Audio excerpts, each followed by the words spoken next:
حمد و صلاۃ کے بعد تمام سامعین و حاضرین السلام علیکم ورحمۃ اللہ وبرکاتہ۔ الحمدللہ ماہانہ محفل 11ویں شریف کا اہتمام ہے۔ اللہ تعالیٰ سے دعا کرتے ہیں رب کریم جو سیکھیں سنیں ہمیں عمل کی توفیق عطا فرما۔ آیت مبارکہ جو آپ کے سامنے پیش کی ہے 5ویں پارے کی، اور بہت ہی معنی خیز اور بشارتوں سے بھرپور۔ ارشاد فرمایا کہ جو اللہ اور رسول کی فرما برداری کرے، من یطع اللہ والرسول، فرما برداری، اطاعت، جو اللہ اور رسول کریم صلی اللہ علیہ وسلم کی فرما برداری کرے، ان کے حکم پر چلے، ان کے مطابق زندگی گزارے، تو فَأُولَئِكَ مَعَ الَّذِينَ أَنْعَمَ اللَّهُ عَلَيْهِمْ، تو میں ایسے لوگوں کو ان لوگوں کے ساتھ کر دوں گا جن پر اللہ نے انعام کیا ہے، اللہ کی رحمت والے ہیں، جن پر اللہ کی رحمت ہے، اللہ تبارک و تعالی جن سے راضی ہے، تو ایسے لوگوں کو ایسے لوگوں کے ساتھ کر دیا جائے گا۔ وہ کون کون ہیں؟ من النبیین والصدیقین والشہداء والصالحین، وہ نبی ہیں، وہ صدیقین ہیں، وہ شہداء ہیں، وہ صالحین ہیں۔ یہ وہ افراد ہیں کہ اللہ کی رحمت ان پر ہے، اللہ کی نعمت ان پر ہے، اللہ کی رضا مندی ان سے ہے۔ ہم سب چاہتے ہیں اللہ ہم سے راضی ہو، ہم اللہ کی رحمت پائیں، تو ہم پر لازم ہے کہ ہم زندگی کے ہر مرحلے میں اطاعت کریں، فرما برداری کریں، اس کے حکم کو مانیں۔ فی زمانہ ہم دیکھتے ہیں کہ ہم عبادت کر رہے ہیں، صرف دین عبادت تک نظر آ رہا ہے۔ اپنے ظاہر حلیے کو، اپنی عبادت کو، تسبیح، نماز، روزوں کو ہم نے دین کے مطابق سمجھا ہے، لیکن زندگی کے اور بہت سارے شعبے ہیں جدھر ہم نے اطاعت الہی کو چھوڑا ہوا ہے۔ اس کی ایک چھوٹی سی مثال ہے کہ فی زمانہ آپ دیکھیں کہ مسلمان معاشرے میں تجارت ہو رہی ہے، شادی بیاہ ہو رہے ہیں، زندگی کے اور کام ہو رہے ہیں، لیکن بتائیے تجارت کے اندر احکام شرع پہ کہاں عمل ہو رہا ہے؟ تاجر سے کہو، بزنس مین سے کہو کہ بھائی آپ دین پہ عمل کرو، ان اصول کو اپناؤ جو اللہ اور اس کے رسول نے دیے ہیں، وہ تاجر ان اصول کو اپنانے کو تیار نہیں ہے۔ بھائی دینی معاملہ مفتی صاحب، امام صاحب آپ اپنے پاس رکھیں، نماز کا مسئلہ بتائیں، روزے کا مسئلہ بتائیں، یہ تجارت کا مسئلہ نہیں بتائیں۔ آپ کے بتائے ہوئے اصول پہ تو کوئی تجارت چلے گی ہی نہیں۔ آفیسز کے لوگوں کو بتاؤ یہ کام صحیح ہے، یہ کام غلط ہے۔ حضرت آپ کا بتایا ہوا مسئلہ اپنی جگہ، لیکن کام تو ویسے ہی ہوگا۔ صوفیاء کرام رحمت اللہ تعالی علیہ صرف صوفی نماز روزے کو نہیں کہتے، بلکہ زندگی کے ہر شعبے میں اسلام پہ عمل کرنے والے کو صوفی کہا جائے گا۔ تو جو اللہ رسول کی اطاعت کرے گا وہ ان کے ساتھ ہوگا۔ آج مثال ہے کہ ایک تاجر احکام شرع میں کتنی خلاف ورزی کر رہا ہے کہ وہ ملاوٹ کر رہا ہے، وہ جھوٹ بول رہا ہے، وہ لوگوں کو دھوکہ دے رہا ہے، اور اس کے بعد وہ اپنی محبت کا اظہار بھی کر رہا ہے کہ میں تو بڑا صوفی آدمی ہوں، میں اتنے صدقہ کرتا ہوں، اتنی چیریٹی کرتا ہوں۔ ایک حدیث مبارک سماعت کیجیے، رسول کریم صلی اللہ علیہ وسلم نے ارشاد فرمایا کہ رب اشعث اغبر، کئی لوگ ایسے ہوتے ہیں جو یطیل السفر، ایک نیکی کا کام، ایک حج کا سفر اختیار کرتے ہیں۔ پرانے زمانے میں فرمایا کہ وہ لمبا سفر کر کے حرم محترم پہنچ رہا ہے، گرد و غبار اس کے اوپر ہے، سفر کی مشقت وہ اٹھا رہا ہے، اور اس کے دل میں نیکی کا تصور ہے، میں حج کرنے جا رہا ہوں۔ اگرچہ کہ آج کے زمانے میں یہ مشقتیں بہت کم ہو گئیں، نہ ہونے کے برابر ہے، انتہائی پرآسائش سفر ہو چکا ہے، لیکن اس زمانے میں جب وہ ساری مشقتیں اٹھا کر جا رہا ہے، پھر حضور نے فرمایا کہ یمد یدہ، وہ اپنے ہاتھوں کو اٹھایا ہوا ہے، وَيَقُولُ یا ربی یا ربی، اور خوب دعائیں کر رہا ہے، اے میرے مولا میرا یہ کام ہو جائے، اے میرے مولا تو مجھ سے راضی ہو جا، اے میرے مولا تو میرا یہ کام کر دے۔ حضور نے فرمایا اَنَّا يُسْتَجَابُ لَهُ، اَنَّا يُسْتَجَابُ لَهُ، اس کی دعا، اس کا عمل کیسے قبول ہو؟ ملبسه حرام، اس کا پہننا حرام ہے، غزی بالحرام، وہ حرام مال سے غذا اپنے پیٹ میں اتار رہا ہے، اس کی یہ عبادت کیسے قبول ہو؟ حضور نے واضح لفظوں میں فرما دیا۔ تو شریعت مطہرہ فقط نماز، روزے، تسبیح پھیرنے کا نام نہیں، بلکہ دین کے ہر شعبے میں، زندگی کے ہر شعبے میں اللہ اور اس کے رسول کے حکم کے ماننے میں ہے۔ سیدی غوث پاک رحمہ اللہ کی محفل ہے، ان کا تذکرہ نہ ہو نہیں سکتا۔ حضرت حضور غوث پاک بہت بڑے صوفی بزرگ، جن کے دسترخوان کی وسعت کا ہم اندازہ نہیں کر سکتے، ادھر آیا ادھر گیا، ادھر آیا ادھر، فقراء کو، مسافرین کو، ہر ایک کو ان کے دسترخوان پہ رزق ملا۔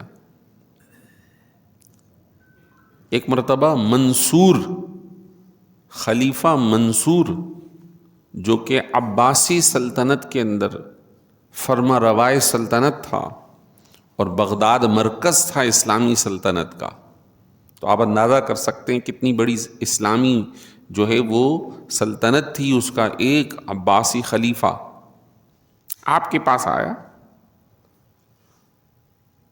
اور آپ کو سونے کے سکوں سے بھری ہوئی 2 تھیلیاں اشرفیوں کی دے کے گیا۔ آپ منع کر رہے ہیں، مجھے نہیں چاہیے۔ نہیں حضور آپ قبول فرما لیں۔ آپ نے اسے اپنے ہاتھوں میں لیا، اور جب اسے دبایا تو تھے تو وہ سونے کے سکے، لیکن ان تھیلیوں میں سے خون ٹپکنے لگا۔ فرمایا تم لوگوں پہ زیادتی کر رہے ہو، ظلم کر رہے ہو، ناجائز ٹیکس لگائے ہوئے ہیں، اس سے تم ناآمدن کرتے ہو، اور پھر تم ہمیں نذرانہ دینے آئے ہو۔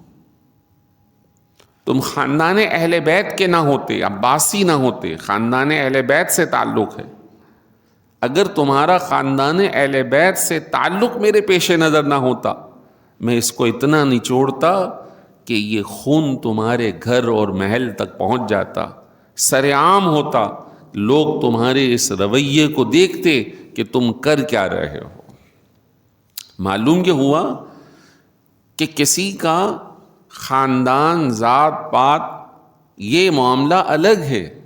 حضور کے خاندان کا بلند و بالا ہونا ہمارے بحث کے اندر نہیں، بلکہ بحث یہ ہے کہ اس خاندان کو اور بعد کے لوگوں کو سب کو ایک ہی حکم ہے، شریعت پہ عمل کرو۔ وہ خود بھی سید زادے ہیں، سیدی غوث پاک رحمۃ اللہ تعالی علیہ، وہ اپنے ہی اہل بیت کے فرد کو سمجھا رہے ہیں یہ زیادتی تمہارے لیے جائز نہیں۔ ایک حاکم تھا نا، اس کو سمجھایا۔ معلوم یہ ہوا کہ شریعت مطہرہ فقط تسبیح نماز روزے کا نام نہیں بلکہ زندگی کے ہر شعبے پر حاوی ہے۔ آج ہماری تجارت کے بارے میں نے عرض کر دی، آج ہماری شادی بیاہ رسم و رواج دیکھ لیجیے، ہر ایک میں وہ عنصر پایا جا رہا ہے جو اللہ اور اس کے رسول کے حکم کے خلاف نظر آ رہا ہے۔ بہت سارے ایسے کام ہیں۔ تو جو اللہ اور اس کے رسول کی اطاعت کرے، فرما برداری کرے، وہ ان صالحین کے ساتھ ہوگا۔ رجب کے ماہ میں کئی بزرگوں کے ایام ہیں۔ سیدی غوث پاک رحمہ اللہ خاندان اہل بیت کے چشم و چراغ ہیں۔ انہی خاندان کے اندر امام باقر، امام جعفر صادق، ان بزرگوں کا تذکرہ بھی رجب المرجب میں ہوتا ہے۔ امام باقر کون ہیں؟ ان کا نام محمد ہے اور یہ امام زین العابدین کے صاحبزادے ہیں۔ اپنے وقت کے جید عالم دین تھے، اور باقر اصل میں ان کا لقب ہے۔ باقر با قاف را کے لفظ سے بنا ہے، جس کا مطلب ہے کسی چیز کو چیرنا یا پھاڑ دینا۔ وہ علم جو پوشیدہ ہو، ان بزرگوں نے اپنے علم کے ذریعے ان مشکل حالات کے اندر آسانیاں اور کشادگیاں پیدا کی، مشکل مسائل کو حل کیا، تو ان کو امام باقر کا لقب دیا گیا۔ ایک مرتبہ خلیفہ منصور، خلیفہ جو عباسی خلیفہ ہارون الرشید ہے، ان کا تذکرہ آتا ہے کہ ایک روز ان کے سامنے سکے موجود تھے۔ اب ذرا سوچئے گا، بہت اہم بات بتا رہا ہوں، امام باقر علیہ رحمہ کا تذکرہ کر رہا ہوں۔ امام محمد بن علی یعنی محمد باقر بن علی یعنی امام زین العابدین، حضرت امام زین العابدین کا نام علی ہے، جو اپنے دادا کے نام پہ رکھا گیا ہے، علی بن حسین بن علی، اور ان کا نام محمد۔ خلیفہ عباسی جس کا نام ہارون الرشید ہے، بڑا سمجھدار عالم فاضل آدمی تھا، اور بہت اس نے دینی کام بھی کیا بغداد کے اندر۔ ایک روز سکے پڑے ہوئے تھے، تو سکوں کو دیکھتے ہوئے جو مجلس میں موجود لوگ تھے پوچھا، تمہیں پتا ہے اسلامی ریاست کے اندر سکے اسلامی کب شروع ہوئے؟ تو جو حاضرین تھے وہ خاموش ہو گئے کہ ہمیں نہیں معلوم۔ تو کسی نے کہا کہ یہ سکے خلیفہ عبد الملک بن مروان نے شروع کیے تھے۔ تو پوچھا کہ یہ کیسے شروع ہوئے؟ اب خاموشی۔ کہنے لگے عبد الملک بن مروان نے سکوں کو جب دیکھا جو اس وقت جاری تھے خلیفہ سلطنت اسلامی میں، تو وہ روم کے سکے چلا کرتے تھے پوری سلطنت میں۔ روم بیسیکلی آج تک عیسائیوں کا ملک ہے اور مرکز ہے، یعنی یوں سمجھ جائیے کہ پوری اسلامی سلطنت کے اندر غیر ملکی کرنسی رائج تھی۔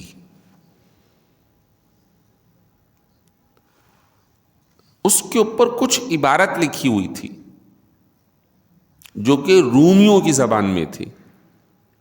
اس رومی زبان کے اندر جو عبارت لکھی ہوئی تھی اس کا مطلب تھا باپ، بیٹا اور روح۔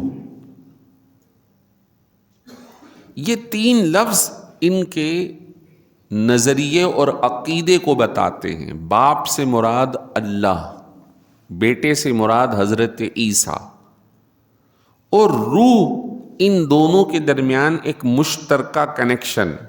نعوذ باللہ من ذالک، یہ تین خداؤں کا تصور ہے. اسی کو کہا جاتا ہے تثلیث، اسی کو کہا جاتا ہے ان کا صلیبی نشان. 1 2 3 تین خداؤں کا تصور. اور ایک یہ صلیب کا نشان ہے، جس کا مطلب وہ حضرت عیسیٰ کے حوالے سے تصور قائم کرتے ہیں کہ حضرت عیسیٰ کو سولی دی گئی.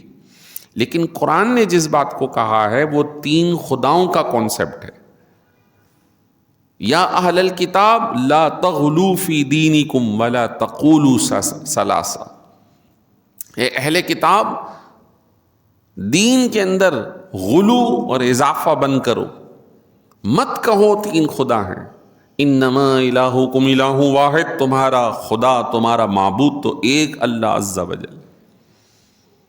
جب اس کرنسی کو دیکھا تو خلیفہ عبد الملک بن مروان نے یہ فیصلہ کیا بغداد میں کہ اس کرنسی کو بند کر دیا جائے. اب جب کرنسی کو بند کیا تو کوئی اور الٹرنیٹ تو استعمال ہونی ہے، تو کہا کہ ہم اپنی کرنسی بنائیں گے اور اس کے اوپر یہ آیت مبارکہ یا یہ کلمہ لکھیں گے جس کے اندر ہم شہادت دیں گے اللہ کے سوا کوئی معبود نہیں اور محمد صلی اللہ علیہ وسلم اللہ کے رسول ہیں، یعنی دوسرا کلمہ، اشہد ان لا الہ الا اللہ و اشہد ان محمدًا عبدہ و رسولہ. جب یہ سکہ بند ہونے لگا، نیا سکہ جاری ہونے لگا، تو روم کے لوگوں کو پتہ چلا. تو روم کے جو لوگ تھے انہوں نے جب بتایا تو رومی سلطنت کے فرمانروا نے بہت سارے گفٹ، تحائف، پیسے خلیفہ عبد الملک بن مروان کو بھیجے اور خط لکھ کے بات کی کہ آخر ہماری کرنسی کو آپ کیوں بند کر رہے ہو. انہوں نے کوئی جواب نہیں دیا، تحفے بھی قبول نہیں کیے، واپسی گئے. سفیر نے جب ادھر جا کے بتایا اس نے دگنے بھیجے، انہوں نے پھر بھی قبول نہیں کیا. پھر تیسری مرتبہ پھر اور تگنے کر کے بھیجے، قبول نہیں کیا. اب اس نے دھمکی دی کہ اگر تم نے ہمارے سکے اسی طرح جاری نہیں کیے تو پھر ہم تمہارے سکوں کے اگینسٹ کے اندر سکہ بنائیں گے اور اس کے دونوں طرف جیسے تم نے شہادت لکھی ہے ہم تمہارے نبی کے بارے میں گالیاں لکھیں گے. نعوذ باللہ من ذالک.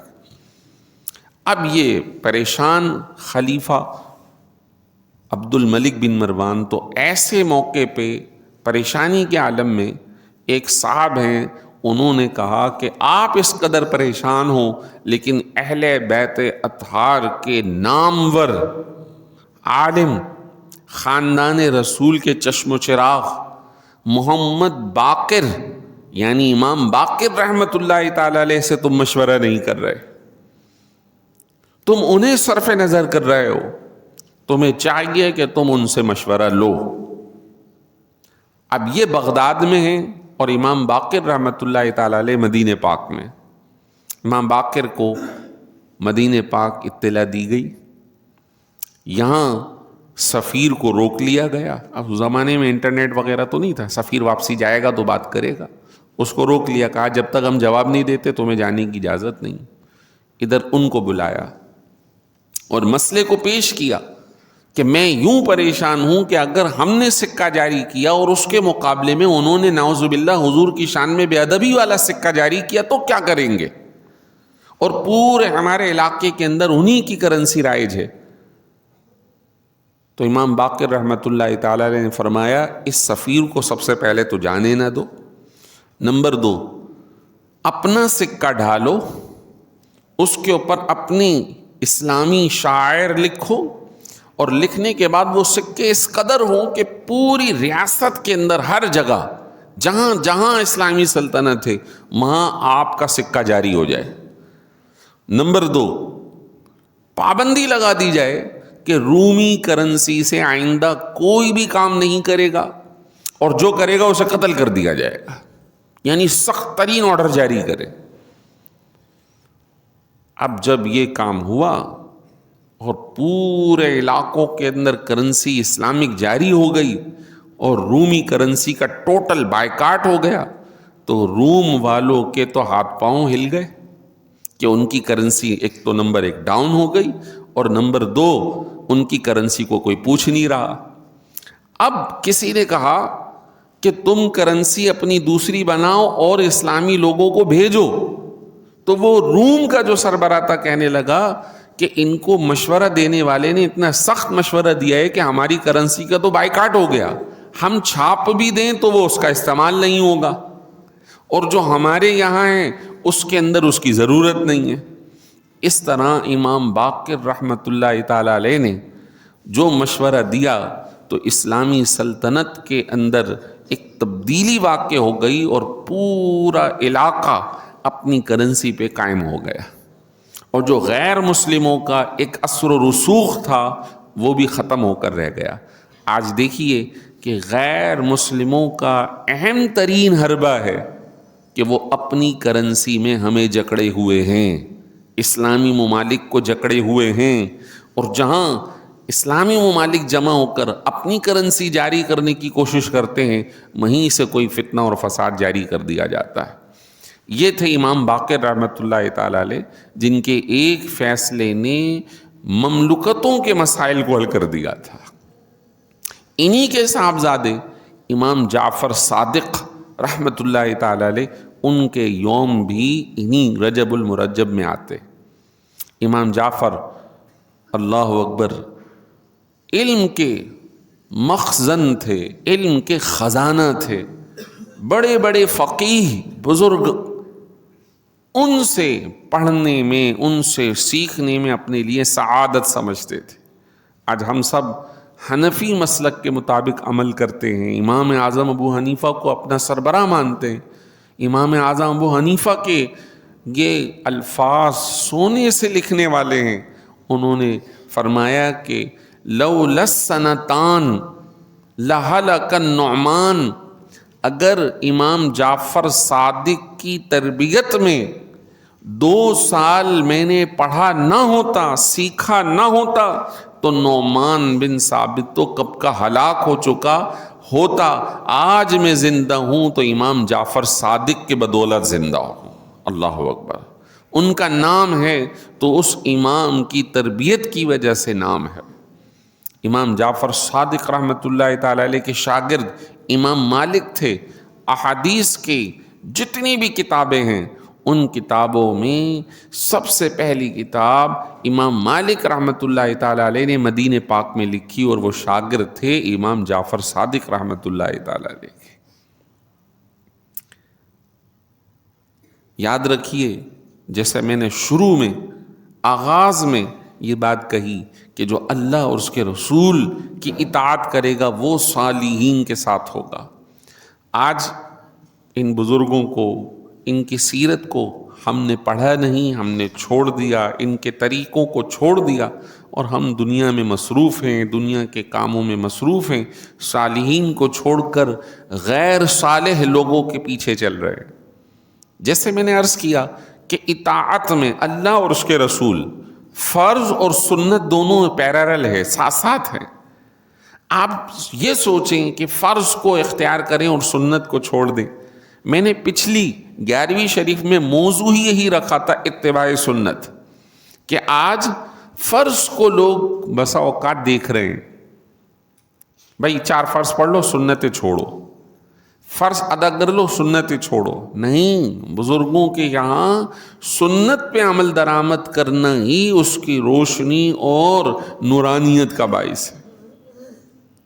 خواجہ خواجگان علیہ رحمہ کا تذکرہ بکثرت اس ماہ میں ہو رہا ہے۔ سنیے، حضرت خواجہ خواجگان رحمۃ اللہ تعالی علیہ صوفیہ میں بڑا نام ہے، لاکھوں لوگ ان کے ہاتھ پہ مسلمان ہوئے۔ ایک روز خواب دیکھتے ہیں، اور سرکار دو عالم صلی اللہ علیہ وسلم کی زیارت شریف ہوتی ہے۔ ساری ہی سیرت کی کتابوں میں یہ واقعہ درج ہے۔ جب زیارت ہوئی تو آپ نے ارشاد فرمایا، انہیں تنبیہ فرمائی، حسن تم ہماری سنت پہ عمل درآمد نہیں کر رہے، تم نے ہمارا ایک عمل چھوڑا ہوا ہے، تمہارے کمال میں ابھی کمی ہے۔ وہ کیا ہے؟ حضرت سید معین الدین حسن سنجیری رحمۃ اللہ تعالی علیہ نے شادی کی سنت اختیار نہیں کی تھی، آپ مجرد تھے، غیر شادی شدہ۔ آپ نے تبلیغی زندگی بھرپور اختیار کی، صالح تھے، متقی تھے، پرہیزگار تھے، لیکن اس کے باوجود انہوں نے نکاح نہیں کیا تھا۔ آپ صلی اللہ علیہ وسلم نے زیارت سے مشرف فرما کے اپنے ایک طریقے، اپنی ایک سنت کی رہنمائی فرمائی کہ تمہارا یہ پہلو ابھی ناقص ہے، تم اس کو اختیار کرو۔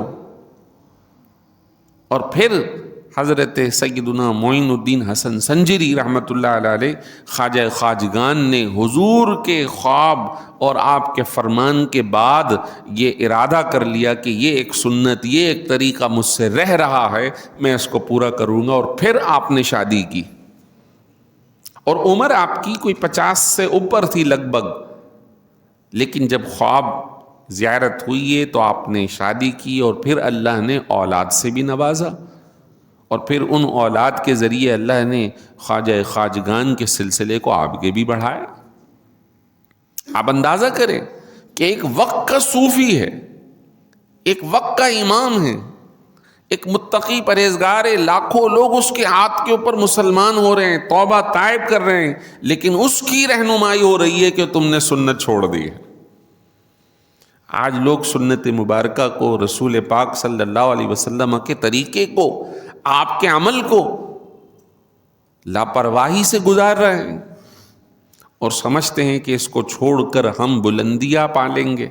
نہیں نہیں نہیں نہیں نہیں، اصل دین کی شناخت ہی رسول کریم صلی اللہ علیہ وسلم سے۔